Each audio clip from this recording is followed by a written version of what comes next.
Back once again with the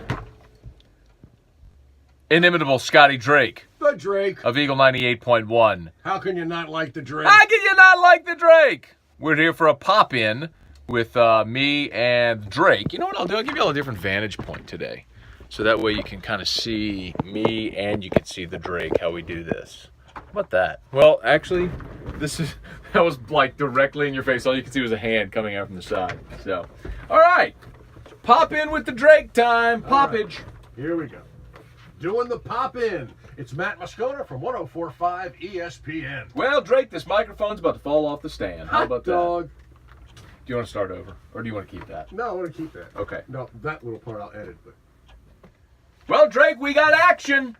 We got action. Paul Mainieri making the announcement last night after LSU beat Louisiana Tech. Caleb Gilbert heading to the bullpen. So you will have a new rotation this weekend when LSU takes on Tennessee. It'll be Zach Hess Friday. We're all assuming that Mikael Hilliard will move from Sunday to Saturday. So you go Hess, Hilliard, and they're leaving Sunday TBA.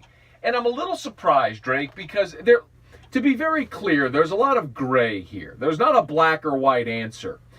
But if you're going to make a move in your rotation, I feel like you should do it if you feel like you have a better solution available. So whenever Todd Peterson moved out of the rotation, Mikael Hilliard moved in, and that was a very obvious solution there because Mikael Hilliard was pitching so well. It's like, okay, well, there's the guy. Well, A.J. Levis, who's been the midweek guy, would seem like the most obvious one, and he was really good last night. 6 innings, no hits. No runs, 2 hits. Was really, really good. But Paul Mainieri is kind of hesitant to say that Levis is going to be that guy. So it seems like what they're going to do is just get through the first 2 games, see who's available, and then throw their best option on Sunday based on that. I guess I understand it, Drake, but look, I've also seen in 2014, 15, and 16 LSU seasons in the postseason be derailed because they went with that Jack Holstaff thing and they didn't have a number 3 starter.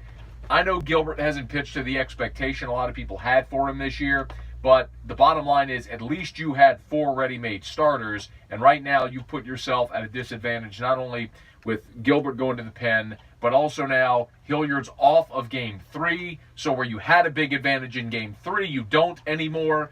I don't know, Drake. I understand to the extent that if something's not working the way you want it, you got to do something different, right? The definition of insanity is doing the same thing over and over, expecting different results. So I understand doing something different, but I don't know that LSU is really doing something that's going to make them better here. But we'll find out on this weekend with a new pitching rotation.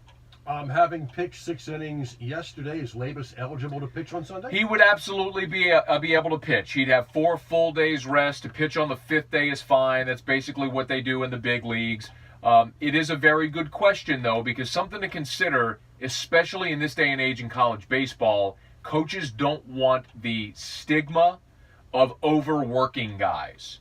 And, of course, Eric Walker just had Tommy John. It's not that that's in any way Paul Mainieri or Alan Dunn's fault. They actually operate out of an abundance of caution with their pitchers, but it's something to consider.